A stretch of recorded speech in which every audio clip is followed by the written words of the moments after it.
Governor, punta tayo dun sa parang kinabukasan ng BSP. Di ba po, meron sa charter ninyo na dapat kayo'y mag-raise ng sufficient liquidity o equity, ano po. Pero may Maharlika.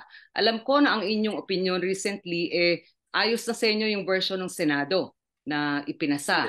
At ngayon, Respond opo, lang. oo. Ngayon, ano po yung, may concern pa ba kayo sa impact nitong Maharlika sa Bangko Sentral at sama na natin yung Land Bank at DBP kasi mukhang yun yung pagkukunan ano po ng initial equity nitong Maharlika. Ang dalawang pwede daw mangyari, it will be so good or it will be so bad. Meron bang senaryo kayong nakikitang so good? Well, ang so good is, it turns out may isang problema na nangangailangan ng concentrated attention and strategic spending.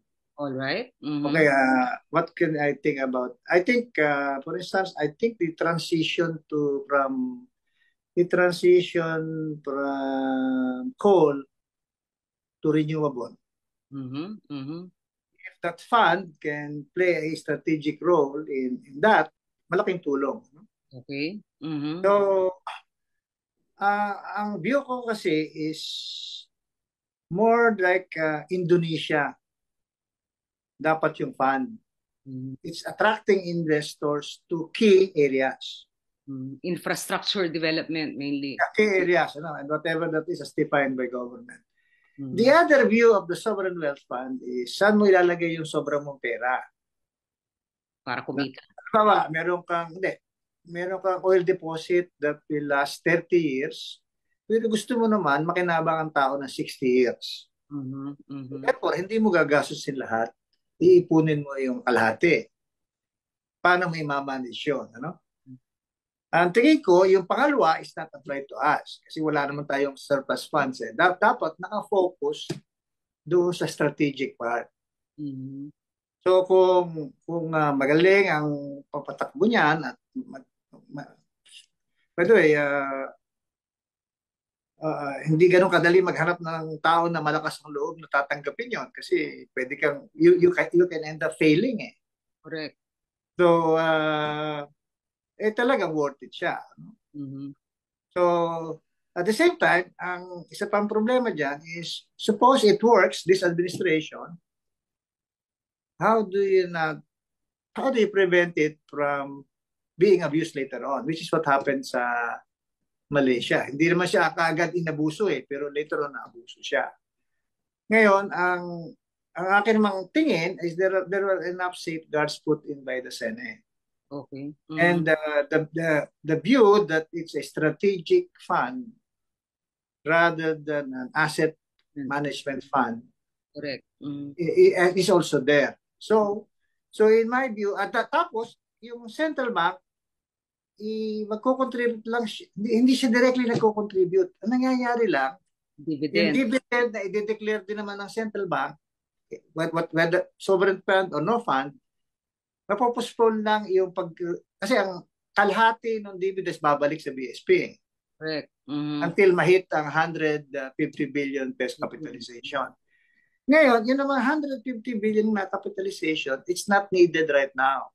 Kasi ganito nangyari. Halos lahat ng utang ng central bank, pesos. And then halos lahat ng utang niya until tumulong ang central bank sa gobyerno dahil sa COVID, dollars. Lahat ng kanyang assets.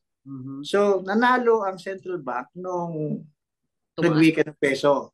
And right now, that's much more than the required capitalization. So the capitalization can wait. Unfortunately, that's the way central banks are structured because they are effectively a form of insurance. Pag bumabagsak ang foreign exchange, a well-managed central bank should gain. Correct. Kasi yun talaga ang job niya magbenta ng foreign exchange pag nagigipit So dahil doon, pwedeng i-postpone yung capitalization. So wala akong objection sa effect sa central bank. Okay. Pero yun nga, ang talking as a citizen rather than as a central banker, ano bang magandang pwedeng magawa ng fund? And a good example seems to me is Indonesia. It is a fund that will encourage foreign investors to go to government's priority projects. Siguro pag nakikita ng foreigner na the fund is also investing there, they will not be afraid to invest their own money. All right. Ngayon, ang tanong ko is, do we really need it? Kasi di ba may National Development Plan naman tayo, may PDP. Meron din naman tayong identification ng priority investment areas. Tapos meron din tayong parang internal efforts to generate loans or PPPs. Parang para saan ho yung Maharlika pa? Well, the lesson from Indonesia is if you need a fund that needs focus, then it's good to have such a fund. And of course, the question is the extent to which that fund will be credible to the foreign investors. Ang tingin ko nakatulong sa Indonesia kasi sa Indonesia naman, ang focus nila is dami nilang minerals, export na lang export unprocessed. So they decided na increase ang domestic processing. So I think in a strange way, ang pala ng fund nila, INA, INA. I don't know if they meant that. I don't know what INA means in Indonesia, but so in that particular sense, if we will do it like Indonesia, I think,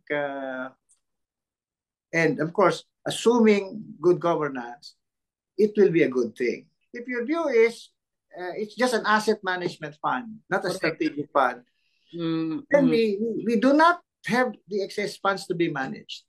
Correct.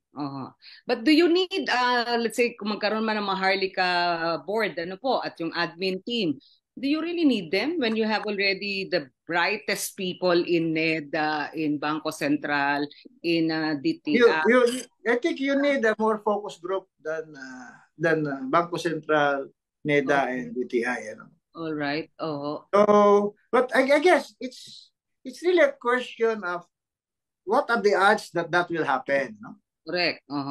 Now, ngayon naman sa laki ng energy na nagamit diyan, I think it's a good idea to push it, but make sure that its focus is not asset management, but its focus is strategic, and that it will be headed by the right people.